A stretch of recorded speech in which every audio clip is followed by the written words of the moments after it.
Concept capsule channel में आप सभी बच्चों का स्वागत है। आज की इस वीडियो में हम करते हैं पार्ट 1, जिसमें कि हमने एक सैम्पल पेपर सॉल्व करना स्टार्ट किया था, उसका सेक्शन बी। इसमें 2 मार्क्स के क्वेश्चन और कुछ सेक्शन सी के 3 मार्क्स वाले क्वेश्चन कवर्ड है। चलिए सेक्शन बी स्टार्ट करते हैं। ओके, सेक्शन बी का सेकंड क्वेश्चन है, बिकॉज 1 मार्क्स के क्वेश्चन में 12 पार्ट्स थे, तो दिस इज क्वेश्चन 2। क्या बोल रहा है question? Draw all the lines of symmetry for the following figure. ठीक है, इस फिगर के लिए line of symmetry. Line of symmetry क्या होती है? जो एक फिगर को इक्वल पार्ट्स में, जो कि एक दूसरे के ऊपर जब हम रखें तो वो सेम हो। ठीक है, तो इसमें कौन सी होगी लाइन ऑफ सिमेट्री? एक ये वर्टिकल लाइन और एक ये हॉरिजॉन्टल। बीच में से जानी चाहिए लाइन, मिडिल में से। तो ये ऐसे इसको इन 2 पार्ट्स में डिवाइड करेगी और हॉरिजॉन्टल ये इस तरीके से लंबे पार्ट में। ठीक है, तो इसमें 2 लाइन ऑफ सिमेट्री हैं। आपको बस यही ड्रॉ करनी है इस क्वेश्चन में। नेक्स्ट क्वेश्चन क्या कहता है? Find the value of x in the following figure. यहाँ पे ये फिगर दी हुई है जिसमें कि लाइन एल एंड एम आपकी पैरेलल है। हिंदी में ये क्वेश्चन कुछ इस तरीके से, निम्नलिखित आकृति में x का मान ज्ञात कीजिए। ठीक है, इसमें ये t को हम क्या बोलते हैं? ट्रांसवर्सल होती है। ठीक है, इसका हमें पता है ये हमारे पास कौन सा एंगल है? इन दोनों एंगल में क्या कोई रिलेशन है? डायरेक्ट रिलेशन इन दोनों एंगल्स में नहीं है। ठीक है, तो इसके लिए हम क्या निकालेंगे? हम इन एंगल्स को पहले नेम कर देते हैं। 1, 2 एंड उसके बाद angle 1 plus angle 2 is equal to 180 degree, क्योंकि ये कैसे हैं? Linear pair. लीनियर पेयर है। इससे हमारे पास एंगल 1 आ जाएगा। एंगल 1 कितना आएगा?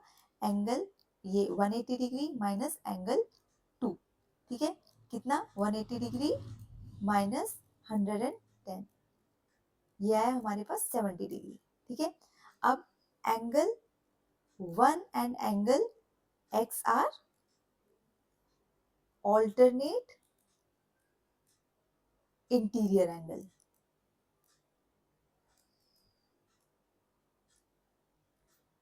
दोनों इक्वल होते हैं, तो angle 1 and angle x equal होंगे, तो हमारे पास कितना आ जाएगा? एंगल x की वैल्यू 70 डिग्री। ठीक है, नेक्स्ट क्वेश्चन देखते हैं। Express the given statement as an equation. ठीक है, निम्नलिखित कथन को समीकरण, इक्वेशन के फॉर्म में हमें रिप्रेजेंट करना है। 13 subtracted from twice of a number gives 3। ठीक है, फिर हम कर देते हैं let the number is equal to x। ठीक है, मैं थोड़ा पेन डार्क कर लेती हूँ। Let the number be x। ठीक है, 13 subtracted from twice of a number. इस नंबर के दुगने के, ट्वाइस ऑफ दिस नंबर में से हम 13 माइनस करते हैं तो हमारे पास क्या आ जाता है? 3। ठीक है, तो ये है हमारा रिक्वायर्ड एक्सप्रेशन।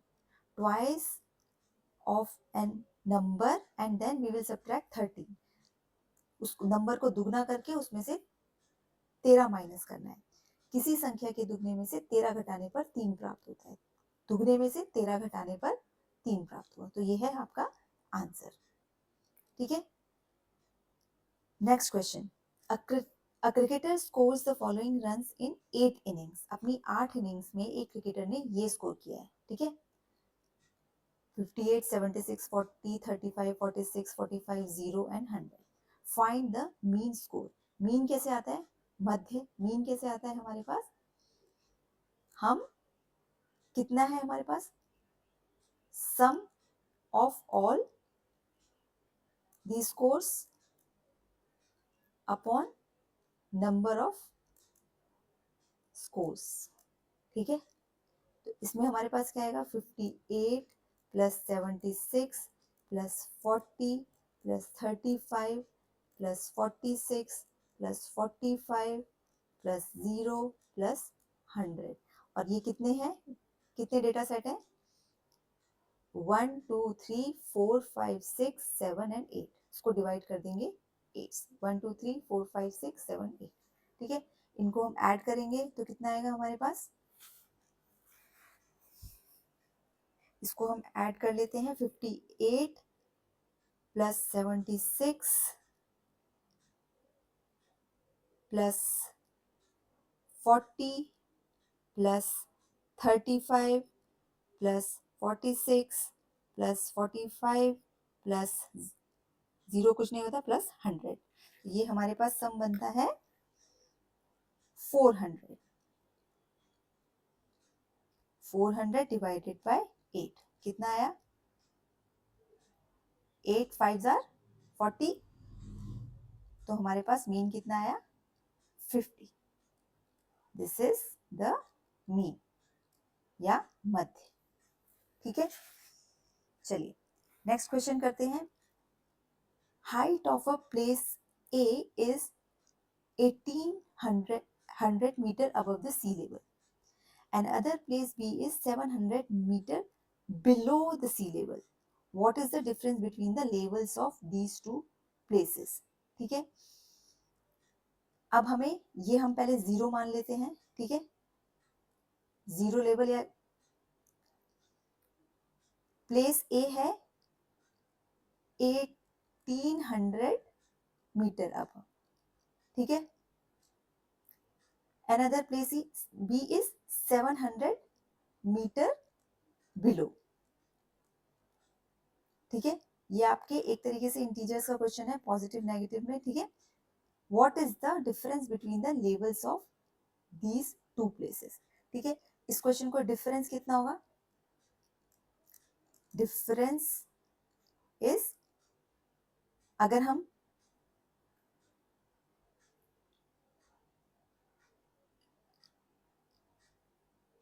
ए के लेवल से हम माइनस करेंगे बी का लेवल। ठीक है, ए का लेवल कितना है? 1800। बी का लेवल कितना है? -700।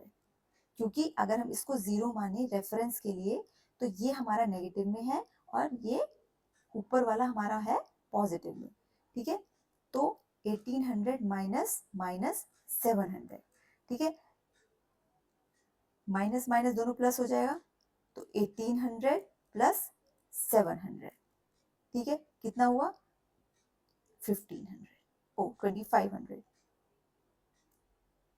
ठीक है, इन दोनों का डिफरेंस अगर आप ऐसे भी देखोगे तो आपको दिखाई दे रहा है फिगर में, जो हमने अंडरस्टैंडिंग के लिए जब हम फिगर डायग्राम ड्रॉ करके क्वेश्चन को अंडरस्टैंड करने की कोशिश करते हैं तो हमें ज्यादा अच्छा समझ आता है। ठीक है, तो अगर हम देखेंगे तो दोनों का डिफरेंस कितना है, दोनों को ऐड करने पर ही आएगा। ठीक है, तो इसका आंसर आया 2500 metre. Find the, next question है हमारा, find the mode and median of the data. ठीक है, मोड निकालना है एंड मीडियन निकालना है।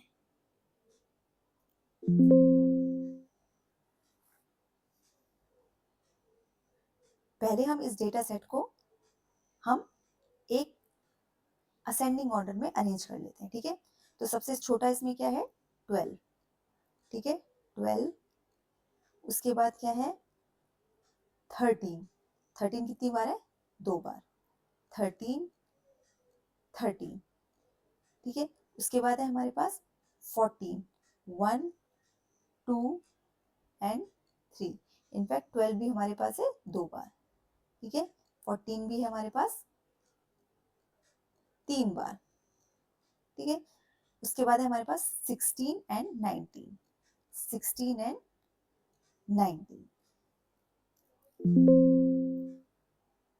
अब इसमें हमारे पास पहले हम मीडियन निकाल लेते हैं। ठीक है, मीडियन क्या होता है हमारे पास? बीच में आने वाला।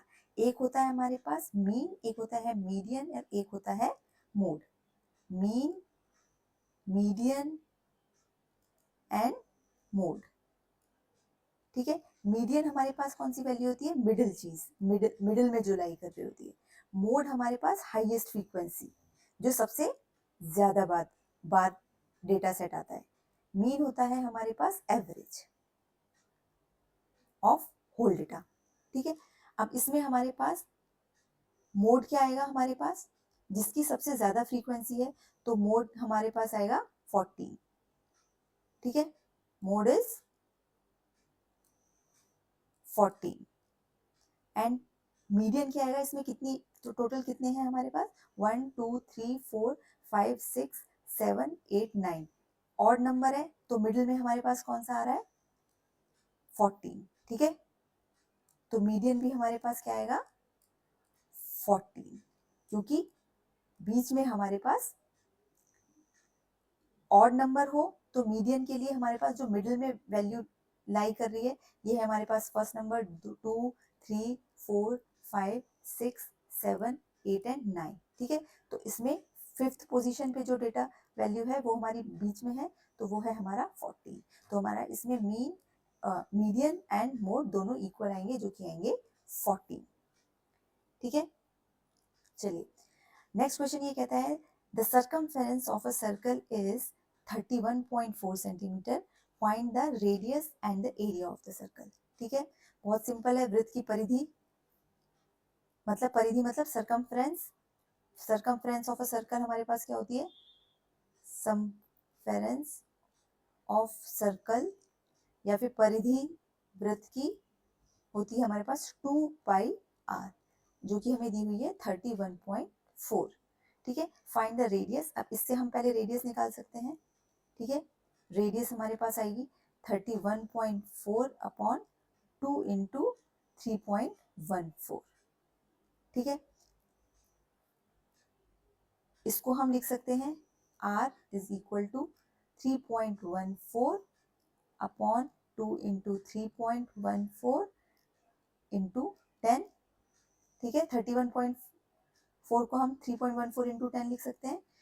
अब हमारे पास r क्या आ जाएगा, ये हमारे से कैंसिल हो जाएगा, r हमारे पास आ जाएगा 5 सेंटीमीटर। ठीक है, अब इससे हम एरिया निकाल लेंगे, एरिया कितना आएगा, क्षेत्रफल, एरिया को हिंदी में क्या बोलते हैं, क्षेत्रफल। एरिया हमारे पास होता है पाई r स्क्वायर।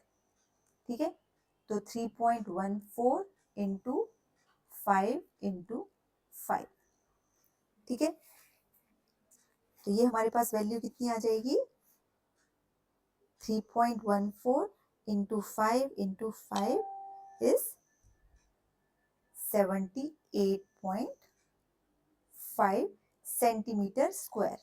यूनिट हमें बहुत ध्यान से लिखनी होती है जब हम कुछ भी यूनिट से रिलेटेड क्वेश्चन कर रहे होते हैं। ठीक है, इसमें हमारे पास एक ऑप्शन दिया हुआ है, या तो ये वाला क्वेश्चन करें या फिर नीचे वाला क्वेश्चन। हम नीचे वाला क्वेश्चन भी देख लेते हैं। ठीक है, इसको मैं यहाँ पे थोड़ा सा पार्टीशन करके समझा देती हूँ। Part 2, how many times a wheel of radius 28 centimetre must rotate to go 352 metre. ठीक है, अब एक व्हील है हमारे पास। ठीक है, वो जब घूमता है तो क्या उसका इस तरीके से वर्टिकली घूमता है।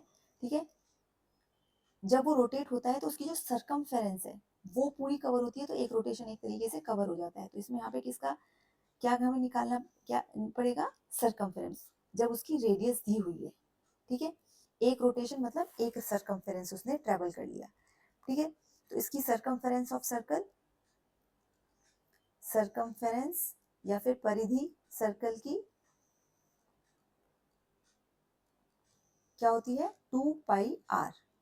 ठीक है, हम पाई को 22/7 भी लिख सकते हैं और 3.14 भी लिख सकते हैं। अपनी कैलकुलेशन को इजी करने के लिए हम क्वेश्चन में जिस तरीके की वैल्यू दी हुई है उस टाइप की चूज कर सकते हैं, बस थोड़ा सोचना पड़ेगा। यहाँ पे हमें 28 दिया हुआ है, तो हमें पता है 7 की टेबल में 28 आता है, तो हमारे लिए इक्वेशन कैलकुलेशन इजी होगी। 7 4 जार 28। ठीक है, अब ये हमारे लिए इजी हो गया। 4 2 जार 8। ठीक है, अब 8 2 जार 16, 8 2 जार 16 70, 176 इसकी सरकमफेरेंस आ गई। ठीक है, अब ये क्या बोल रहा है, कितनी बार, number of time, number of rotation to cover distance 352 meter is 352 को हम डिवाइड कर देंगे 176 से। ठीक है, तो हमारे पास आंसर आ जाएगा। ठीक है, अगर हमारे पास two rotation would be required, 2 बार रोटेट होगा और वो 352 मीटर। देखिए अभी हमने करने के बाद हमने ये नहीं देखा कि देखो ये रेडियस हमारे पास सेंटीमीटर में दी हुई है, तो ये जो हमारे पास सरकमफेरेंस आई है ये सेंटीमीटर में आई है। सेंटीमीटर को अब हमें इसको मीटर में, मीटर को हम इसमें सेंटीमीटर में कन्वर्ट करके इसके आगे 0 लगा देते हैं। ठीक है, तो ये आ जाएगा हमारे पास 200 रोटेशन। ठीक है, अब ये क्वेश्चन गलत हो जाता, लेकिन हमें ये बहुत ध्यान से देखना जरूरी है कि हमें यूनिट्स क्या दी हुई है। ठीक है, बिकॉज फाइनल आंसर में मेरे दिमाग में आया कि यूनिट क्या होगी, but unit although number of rotation की नहीं होगी, बट हमें यहाँ पे चेक करना जरूरी है कि यहाँ पे जो डिस्टेंस दिया हुआ है वो मीटर में दिया हुआ है और जो रेडियस दी हुई है सेंटीमीटर में दी है, तो आंसर 2 नहीं आएगा, 200 आएगा। ठीक है, चलिए क्वेश्चन नंबर 9 करते हैं। Lakshmi's father is 49 years old. He is 4 years older than 3 times Lakshmi's age. What is Lakshmi's age? ठीक है, अब इस क्वेश्चन को पहले समझने के लिए हमें लक्ष्मी की एज निकालनी है, तो हम मान लेते हैं लक्ष्मी की ही, लेट माना लक्ष्मी की आयु या फिर let Lakshmi's age be equal to x. ठीक है, लक्ष्मी के फादर 49 ईयर्स के हैं, he is 4 years older than 3 times Lakshmi. 3 times जो लक्ष्मी की एज है उससे 4 साल बड़े हैं, और कितने साल के हैं? 49 ईयर्स के। तो हमारे पास इक्वेशन बन गई। ठीक है, ध्यान से पढ़ें, ही is 4 years older than 3 times of Lakshmi. अब लक्ष्मी की एज हमने क्वेश्चन में लेट कर ली। ठीक है, जब हमने लक्ष्मी की एज को एक्स मान लिया, तो हम अब उसके पापा की एज पे कैसे आएंगे, उसके फादर की एज पे 3 times of Lakshmi's age plus 4 is equal to 49। 3x is equal to 49 minus 4। ठीक है, ये 4 हमारा इधर चला जाएगा RHS में, तो 3x हमारे पास कितना है, 49 minus 4 is equal to 45। x is equal to 3 1 जार 3 एंड 3 5 जार 15, तो x की वैल्यू आ गई 15 ईयर्स, लक्ष्मी की एज। ठीक है, एक और क्वेश्चन कर लेते हैं। ठीक है, ये क्वेश्चन आपका है, लेकिन इसमें आपको बार ग्राफ बनाना है। ठीक है, तालिका में 200 students of 6th and 7th class were asked to name their favorite color so as to decide upon what should be the color of their school building. ठीक है, वोटिंग कराई गई, स्कूल के बच्चों से पूछा गया कि कौन सा कलर तुम्हारा फेवरेट है। ठीक है, कितने बच्चे हैं? 200 बच्चे हैं 6th एंड 7th क्लास के। ठीक है, तो कहीं ना कहीं जो sum of 40 plus 20 plus 60 plus 30 plus 50 कितना आएगा? 200। टोटल रीडिंग्स कितनी है हमारे पास? 200। ठीक है, represent the given data on bar graph. Bar graph पे आपको ये डेटा रिप्रेजेंट करना है। ठीक है, तो बार ग्राफ हमारे पास होता है इस तरीके से बनता है। ठीक है, इस पे हम यहाँ पे नंबर ऑफ स्टूडेंट्स को इस तरीके से रिप्रेजेंट कर लेते हैं, नंबर्स में 20 40 60 80। ठीक है, आप 10 20 कितना भी डिफरेंस ले सकते हैं, 10 20 30 इस तरीके से भी ले सकते हैं। ठीक है, अब यहाँ पे हम बार्स को मान लेते हैं रेड बार में, रेड कलर्स में कितने हैं? 40 स्टूडेंट, तो ये कहाँ तक जाएगा? 40 तक जाएगा। मेरी लाइन थोड़ी सी टेढ़ी हो सकती है, तो उसको आप जब ग्राफ पे ड्रॉ करेंगे तो आपकी सीधी आएगी। ठीक है, ये है हमारा कितना? रेड 40। ठीक है, ग्रीन कितना है? 20 स्टूडेंट्स की का फेवरेट है। ठीक है, तो ये है 20 कितना? ग्रीन। ठीक है, ब्लू कितने बच्चों का फेवरेट है? 60 बच्चों का। ठीक है, यहाँ हम पहुंचे, ये 60 बच्चों का फेवरेट है ब्लू। ठीक है, येलो कितने बच्चों का फेवरेट है? 30 स्टूडेंट्स का। तो 30 कहीं ना कहीं 20 और 40 के बीच में यहाँ पे कहीं लाई करेगा, तो ये है हमारा 30 का येलो। ठीक है, ऑरेंज कितने बच्चों को पसंद है? 50. 50 would lie between 40 and 60, somewhere between here and this is our 50 and this is orange. ठीक है, ये हो गया हमारा बार ग्राफ. ठीक है, अभी इस सैम्पल पेपर के कुछ क्वेश्चंस और बचे हैं, क्योंकि वीडियो बहुत ज़्यादा लंबी हो जाएगी, इसलिए मैं नेक्स्ट वीडियो में बाकी बचे हुए क्वेश्चंस आपके लिए सॉल्व करूंगी. Thank you.